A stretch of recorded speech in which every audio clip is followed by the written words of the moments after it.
വേൾഡിലെ തന്നെ ഏറ്റവും വലിയ വാട്ടർ പാർക്കുകളൊന്നായ അക്വവിൻറ്റർ വാട്ടർ പാർക്കിലേക്കാണ് ഞങ്ങളുടെ യാത്ര. ബർത്ത്ഡേ ആയതുകൊണ്ട് ഫ്രീ ടിക്കറ്റാണ് ഞങ്ങൾക്കുണ്ടായിരുന്നത്.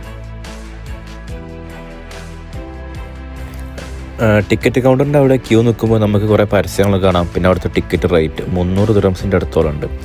ഗൂഗിളിൽ അക്വവിൻറ്റർ വാട്ടർ പാർക്ക് എന്ന് അടിച്ചു കൊടുത്താൽ നമുക്കൊരു കിട്ടും. അല്ലെങ്കിൽ നമ്മളുടെ ഡീറ്റെയിൽസ് മൊത്തം കൊടുത്തിട്ടുണ്ടെങ്കിൽ നമുക്കൊരു മെയിൽ കിട്ടും. അത് കൗണ്ടറിൽ കാണിച്ചു കൊടുത്താൽ നമുക്ക് ടിക്കറ്റ് കിട്ടും. ആ ടിക്കറ്റ് കൊണ്ട് നമ്മൾ ഉള്ളിൽ പ്രവേശിക്കാം. ഇതാണ് നമ്മളെ ടിക്കറ്റ്. പിന്നെ നമ്മൾ ഉള്ളിൽ പ്രവേശിക്കുമ്പോൾ നമുക്കൊരു വാച്ചൊക്കെ തരും. അത് അവിടുത്തെ ലൊക്കേഷൻ ട്രേസ് ചെയ്യാനുള്ളൊരു വാച്ച്. പിന്നെ ആ വാച്ചൊക്കെ വാച്ച് കെട്ടണം നിർബന്ധമാണ്. പിന്നെ നമ്മളിങ്ങനെ ഉള്ളിലേക്ക് പ്രവേശിക്കുന്നു. പിന്നെ ഞങ്ങളങ്ങനെ ഉള്ളിലോട്ട് നടന്നു. ഇവിടെ ഒരു പ്രത്യേകത എന്ന് വെച്ചിട്ടുണ്ടെങ്കിൽ നമുക്ക് ഫ്രീ എൻട്രി ആയതുകൊണ്ട് നമുക്കൊരു ചിലവുണ്ട്. അതായത് ഇവിടെ നമ്മൾ ലോക്കർ വാങ്ങണം. ലോക്കറിന് ഏകദേശം 50 ദിർഹംസിൻ്റെ അടുത്തോളം വരും, 50-60 ദിർഹംസ്. അങ്ങനെ ലോക്കർ വാങ്ങിക്കഴിഞ്ഞിട്ടുണ്ടെങ്കിൽ നമ്മുടെ ഡ്രസ്സ് ഫുള്ള് ലോക്കറിൽ വെക്കണം. ജേഴ്സി പോലത്തെ ഡ്രസ്സുകളാണ് ഇവിടെ അലൗഡ് ആക്കിയിട്ടുള്ളത്. അങ്ങനത്തെ ഡ്രസ്സുകൾ മാത്രം ഇടണം. ഞങ്ങളുടെ ഫസ്റ്റ് അറ്റംപ്റ്റ് ആയിരുന്നു ഞങ്ങൾ ഈ കയറുന്നത്. അതായത് ഏറ്റവും ടോപ്പിൽ കയറിയിട്ട് ഒരു തളിക പോലത്തെ ഒരു സാധനത്തിൽ നിന്ന് താഴെ പോവാം. മൊബൈൽ യൂസ് ചെയ്യാൻ പറ്റാത്തതുകൊണ്ട് അതിൻ്റെ വീഡിയോ എടുക്കാനൊന്നും പറ്റിയില്ല. പക്ഷേ അത് വല്ലാത്തൊരു എക്സ്പീരിയൻസ് ആയതാ. ഇതിലൂടെ നേരെ താഴത്തേക്ക്, എത്ര അടിയിലേക്ക് താഴത്തേക്ക്.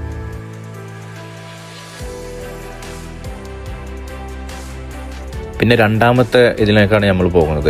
അവിടെ കുറച്ച് ഹൈറ്റിൽ പോയിട്ട് നമ്മളൊരു കോയിലിൻ്റെ ഉള്ളിൽ കൂടെ താഴത്തേക്ക് വരാം. അതും ഈ പറഞ്ഞ പോലെ മൊബൈൽ യൂസ് ചെയ്യാൻ പറ്റില്ല. താഴെ വന്നിട്ട് ആ നിൽക്കുന്ന അവസ്ഥ നീ കാണുന്നത്. നമ്മൾ കിളി പോയ അവസ്ഥ, അത്ര തന്നെ പറയാം. വല്ലാത്തൊരു എക്സ്പീരിയൻസ് തന്നെയായിരുന്നു അത്.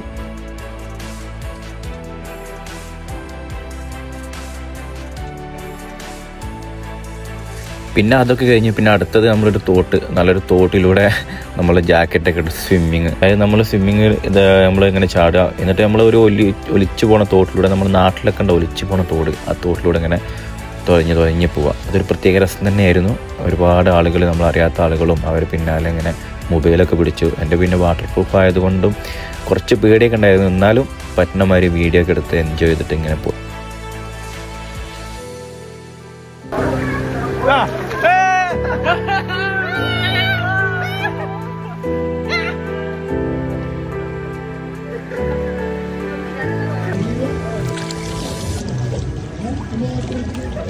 അങ്ങനെ സ്വിമ്മിങ് ഒക്കെ കഴിഞ്ഞു ഞങ്ങളെല്ലാവരും അവിടെ നിന്ന് കയറി. പിന്നെ അടുത്ത അറ്റംപ്റ്റിലേക്കായി. ജംഷിയൊക്കെ ആകെ തളർന്ന് വരുന്നൊരവസ്ഥ. പിന്നെ ഞങ്ങൾ കുറച്ച് നേരം വിശ്രമിക്കാമെന്ന് വിചാരിച്ചു. കുറച്ച് അവിടെ വിശ്രമിക്കാനുള്ളൊരു സ്ഥലമൊക്കെ കണ്ടു. അവിടെ കുറച്ച് നേരമൊക്കെ പോയിരുന്നു. കുറച്ച് നേരം തള്ളൊക്കെ പറഞ്ഞ് അങ്ങോട്ടും ഇങ്ങോട്ടും തള്ളൊക്കെ പറഞ്ഞിരുന്നു. അസീസ് കുറേ ചോക്ലേറ്റൊക്കെ കുറഞ്ഞിരുന്നു നമ്മൾ വിശക്കുമ്പോൾ ഇരുന്ന് കഴിക്കാൻ. കാരണം അവിടെ ഫുഡിനൊക്കെ ഭയങ്കര റേറ്റാണ്. അത് പിന്നെ നമ്മൾ ചോക്ലേറ്റ്, അതുപോലെ ഫ്രൂട്ട്സ്, അങ്ങനെ കുറേ സാധനങ്ങൾ കൊടുന്നു. അപ്പോൾ അതൊക്കെ ഇരുന്ന് കുറച്ച് നേരം കഴിച്ചു. പിന്നെ അവൻ്റെ തള്ളൊക്കെ കേട്ട് ഞങ്ങളെല്ലാവരും ഫുള്ള് ഇരുന്ന് കഴിച്ചിട്ടോ.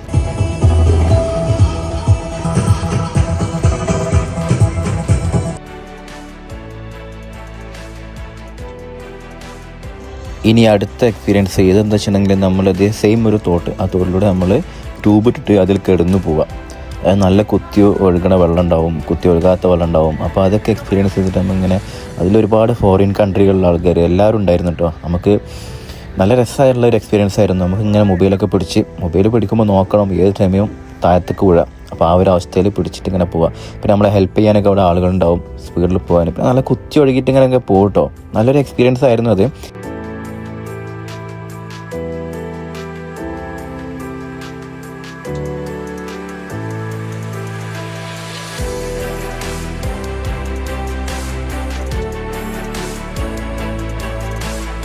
അങ്ങനെ അതിൻ്റെ ഉള്ളിലെ കുത്തിമറിച്ചിലൊക്കെ കഴിഞ്ഞു ഏകദേശം. പിന്നെ അവസാന ഘട്ടത്തിലേക്ക്. അപ്പോൾ നമ്മൾ എങ്ങോട്ട് പോകാനും എവിടെ പോകാനും വണ്ടി ഉണ്ട് കേട്ടോ. നമുക്ക് അതിൽ കയറിയാൽ എവിടെ അവർ ആക്കി തരും. അങ്ങനെ ഞങ്ങളവിടെ കുറച്ച് നേരം കറങ്ങി ആ വണ്ടിയിലേക്ക് കയറിയിട്ട്. പിന്നെ ഞങ്ങളവിടെ നല്ലൊരു ബീച്ച് കണ്ടു. പിന്നെ ഒന്നും നോക്കിയില്ല, ബീച്ചിലേക്ക് ഇറങ്ങി. ഒരു അടിപൊളി ബീച്ച് എന്ന് തന്നെ പറയാം. കാരണം നമ്മൾ ദുബായിൽ ഇത്ര നല്ലൊരു ബീച്ചിൽ ആദ്യമായിട്ടാണ് വരുന്നത്. അവിടെ നമുക്ക് എല്ലാ സ്പോർട്സും എല്ലാതും ഉണ്ട്. അങ്ങനെ നമ്മൾ ഏകദേശം കാണാനുള്ളതൊക്കെ കണ്ട് ഡ്രസ്സൊക്കെ ചേഞ്ച് ചെയ്തു. നമ്മൾ പിന്നെ റൂമിലേക്ക് തിരിക്കാനുള്ള മൂഡിലായി. അങ്ങനെ ഞങ്ങളവിടെ വണ്ടിയുണ്ട്, ആ വണ്ടിയിൽ കയറി ഡ്രസ്സൊക്കെ ചേഞ്ച് ചെയ്തു. പിന്നെ കുറച്ച് നേരം കൂടെ നമ്മൾ ആ ബീച്ചിലിരുന്നു കേട്ടോ. ആ ബീച്ചിലിരുന്ന് ഡ്രസ്സൊക്കെ ചേഞ്ച് ചെയ്തിട്ട് കുറച്ച് നേരം കൂടി ഇരുന്നു. അവിടെ നിന്നിട്ട് പോരാൻ തോന്നുന്നില്ല ആ ഒരു വൈബ്, ആ ബീച്ചിൻ്റെ വൈബൊക്കെ. അങ്ങനെ ആ ബീച്ചിലെ കാഴ്ചകളൊക്കെ കണ്ട് അങ്ങനെ ഇരുന്നു. മോണോറെയിലാണ് ആ പോകുന്നത്. കുറച്ചൊരു വോളിബോളൊക്കെ കളിച്ച് ഫുള്ള് വീഡിയോ എടുക്കാൻ പറ്റിയില്ല വോളിബോളിൻ്റെ. അങ്ങനെ ഞങ്ങൾ തിരിച്ച് വീണ്ടും ഒരു വണ്ടിയിലും കൂടെ കയറി നേരെ റൂമിലേക്ക് വരാനുള്ളത്.